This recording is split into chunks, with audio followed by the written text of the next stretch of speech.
The birth of ceremony.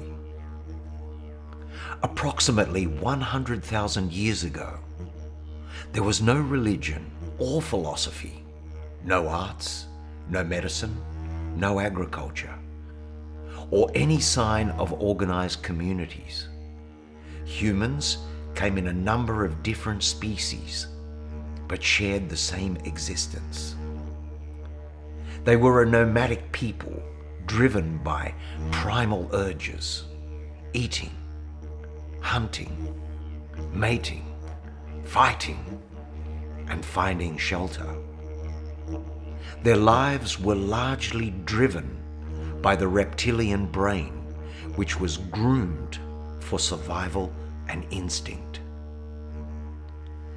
It's around this time that humans first became curious about the world around them. Once life essentials were ensured, there was time to contemplate the great enigmas of life. How far away were the stars? What was the sun and moon? How did nature move with such rhythm and rhyme? Why did the seasons change? What was our purpose? Who am I? With the advent of elementary speech, and inspired by these great mysteries, our ancestors began creating rituals and storytelling. Tribe members were now given burials as a sign of respect. Then around 60,000 years ago, the great human migration began, with the aid of land bridges joining the continents. Homo sapiens began traveling to the four corners of the earth. This is possibly the time when true ceremony was born. Tribes from Australia, Africa, and the Eurasian landmass began to honor and acknowledge the Great Spirit and Mother Earth with elaborate celebrations. Ceremony was intended to elevate and entertain the tribe, allowing them to see the divine in all things. Ceremony was a connection with the natural world.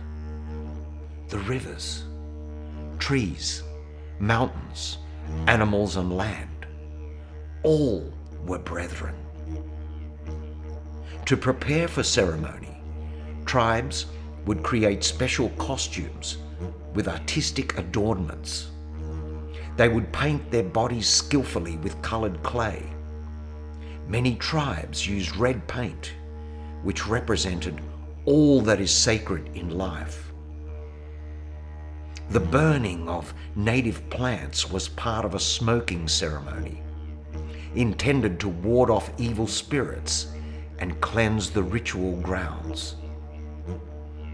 The dance movements came from mimicking the animals.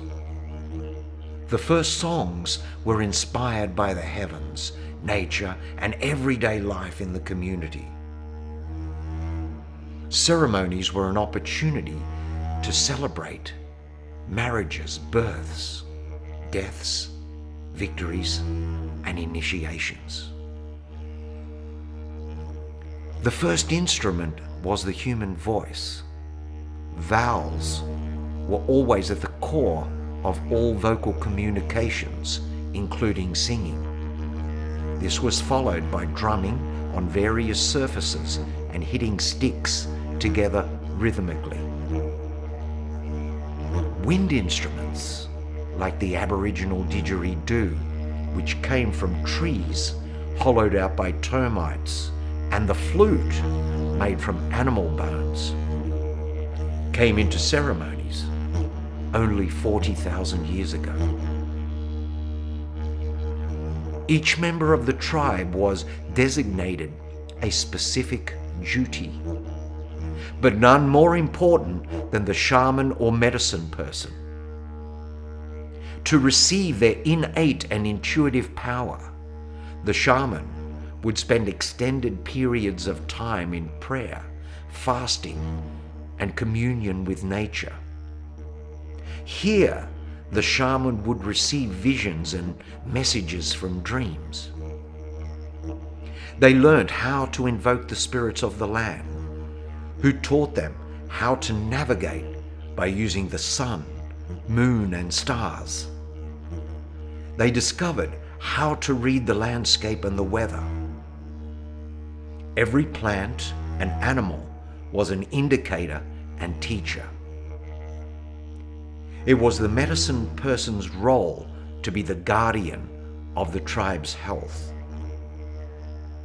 They would cure the sick with their hands, prayers, incantations, herbs, and heavenly songs.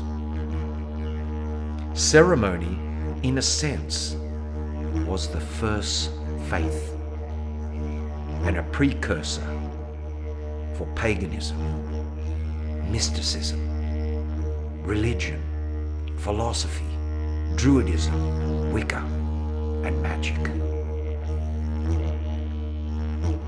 With the world around us now on the brink of destruction, we need ceremony in our lives more than ever.